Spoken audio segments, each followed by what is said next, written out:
કીર્તિ Patel danger બની છે. શું ડેન્જર? હવે પેલા તો મને આની કઈ ખબર હતી ને, ટિકટોકમાં હું ફેમસ થઈ, બરાબર. બધી જ કહાની કહીશો ટોટલી.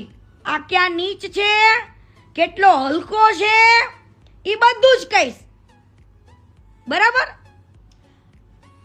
બધું જ આવશે હો, ટોટલી વસ્તુ. અને રોજ આવશે, એવરી ડે લાઈવ થશે, એવરી ડે. હવે ટિકટોક ની અંદર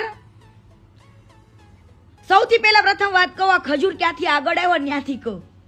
હવે આ ખજૂર છે ને કમલ પાર્કમાં રહેતો તો, સુરત કમલ પાર્ક. અને તમે જેને ભગવાન કયો છો ને ભંગાર છે, ઈ રાત્રે લોકોના બાઈકોમાંથી પેટ્રોલ ચોરતો તો, પેટ્રોલ. અને એના જૂના ઇતિહાસો જાણવા હોય તો જાણી લેજો. ચોરીની, મારામારીની એવી બધી જ ફરિયાદો થઈ છે. પેટ્રોલ ચોરતો તો, ચંપલિયા ચોરતો તો, લગનમાં કોકના લગન થતા હોય ને ત્યાંથી ગિફ્ટો ચોરતા હતા. આ હેતો ને બાલો. કોણ? આ હેતો ને બાલો. ચંપલ ચોર, પેટ્રોલ ચોર. કોકને ત્યાં લગન થતા હોય ત્યાં ગિફ્ટો ચોર. અને ચોરી કરીને એક દિવસ બધા ભાઈબંધો વચ્ચે ઝઘડો થયો તો, બરાબર. એક છોકરો પાણીમાં પડીને મરી ગયો તો કે મારી નાખવામાં આવ્યો તો આજ દિવસ સુધી કોઈને ખબર પડી નથી. અને આજે પણ ભંગાર, તારા જે પિતાશ્રી છે ને જાની દાદા, એની આજે પણ રિસ્પેક્ટ કરું, કેમ કે એમના વખાણ બહુ સાંભળ્યા છે માર્કેટમાં. જાની દાદા એવું કહેતા,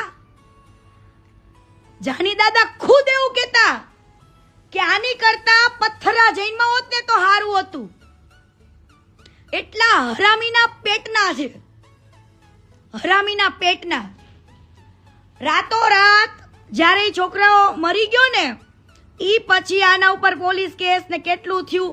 આને બ્રાહ્મણ સમાજમાં કોઈ વેલ્યુ જ નથી.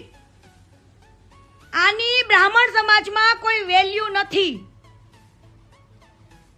જેને તમે ભગવાન માનો છો ને એને હું ભંગારના ભારોભાર માનું છું. ભંગાર. અને હું નહીં, કેટલા લોકો મારે છે જેટલા એની સાથે કામ કરી ચૂક્યા છે બધા.